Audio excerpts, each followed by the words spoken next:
শনিবার ভামুটিয়া রাজ্যের গোমতী ডায়েরির দ্বিতীয় ইউনিটের উদ্বোধন হচ্ছে। মোট 21 কোটি টাকায় এই দ্বিতীয় ইউনিট নির্মাণ করা হয়েছে। এর মধ্যে রাজ্য সরকারের 2 কোটি টাকা এবং কেন্দ্রীয় সরকারের 19 কোটি টাকা রয়েছে।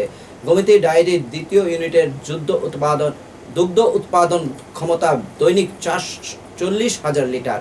এদিন ইন্দ্রনগরস্থিত গোমতী দুধের ডায়েরি সাংবাদিক সম্মেলন করে এই তথ্য জানান ডায়েরির চেয়ারম্যান রতন ঘোষ। তিনি জানান, গত 15 মে ভামুটিয়ার দ্বিতীয় দুগ্ধ কেন্দ্রের উদ্বোধন হওয়ার কথা ছিল। শনিবার 11টায় এর উদ্বোধন হবে। উদ্বোধনী অনুষ্ঠানে প্রধান অতিথি হিসেবে উপস্থিত থাকবেন কেন্দ্রীয় মন্ত্রী রাজীব রঞ্জন সিং ওরফে লালন সিং। এছাড়াও উপস্থিত থাকবেন রাজ্যের মুখ্যমন্ত্রী প্রফেসর ডক্টর মানিক সাহা।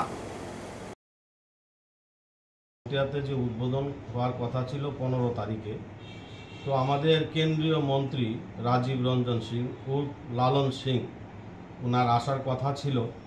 তো গুয়াহাটিতে ওনার একটা গুরুত্বপূর্ণ বৈঠক থাকার কারণে উনি 17 তারিখ সকাল 11টায় আমাদের গোমতীর ভামুটিয়া ইউনিট 2 উদ্বোধন হবে।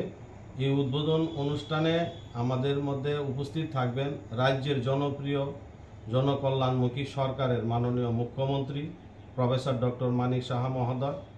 আমাদের মধ্যে উপস্থিত থাকবেন কেন্দ্রীয় আমাদের রাজ্য মন্ত্রী প্রফেসর এসপি গোহজি এবং আমাদের রাজ্যের মাননীয় মন্ত্রী সুধাংশু দাস মহোদয়, আমাদের রাজ্যের আরেকজন মন্ত্রী মাননীয় শুক্লাচরণ নোয়াতিয়া মহোদয় এবং আমাদের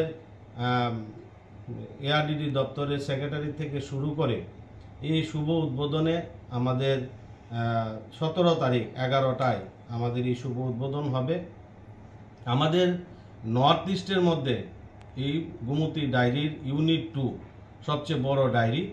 আমাদের ইন্দ্রনগরের যে ডায়েরিটা সেটা 5,000 লিটার দুধের ডায়েরি, সেটা বর্তমানে যে উদ্বোধন হবে ডায়েরি ভামুটিয়া 2, এটা 40,000 লিটার দুধের ডায়েরি। তো এই ডায়েরি আমাদের মোদিজির কারণে সম্ভব হয়েছে। ভারতবর্ষের যশস্বী প্রধানমন্ত্রী নরেন্দ্র মোদিজি এই প্রধানমন্ত্রী হওয়ার পরে নর্থ ইস্টের যে উন্নয়ন ওনার মাধ্যমেই হচ্ছে।